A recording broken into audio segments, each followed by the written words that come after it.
Good evening. আজ একটা হেমিগ্লসেক্টমি করা হলো। আচ্ছা, হেমিগ্লসেক্টমি মানেটা হচ্ছে জিভের প্রায় আধা আধি বাদ দেওয়া। তবে এটা ভয় পাওয়ার কিছু না, যে একটা পেশেন্টের ক্যান্সার হয়েছে, ক্যান্সার মুক্ত করার জন্য তার জিভের অর্ধেক বাদ যাচ্ছে, তার মানে সে খেতে পারবে না বা কথা বলতে পারবে না, সেরকম কোনো ব্যাপার না।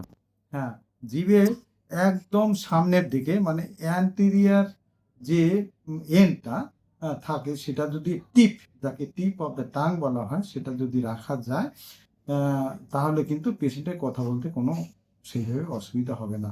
হ্যাঁ, কয়েকদিনের মধ্যেই সেটা রিকভার করবে। তাছাড়া জিভ কিন্তু অনেকটাই রিগ্রোথ হয়, এটা একটা ব্যাপার। অতএব আহ, এই যে পেশেন্টের হেমিগ্লসেক্টমি করা হলো, তার যেহেতু টাং ক্যান্সার ছিল, তা আলসার দীর্ঘদিনের 6 মাস ধরে ছিল, তার বায়োপসি করে দেখা গেল যে এটা টাং ক্যান্সার। অতএব একে হেমিগ্লসেক্টমি করা হলো। হেমিগ্লসেক্টমি করার পরে এখন পেশেন্ট কিন্তু নর্মাল খাওয়া দাওয়াই করবে, এবং তাকে পরবর্তীকালে সে কথাবার্তা নর্মাল বলতে পারবে, এ নিয়ে অসুবিধা নেই।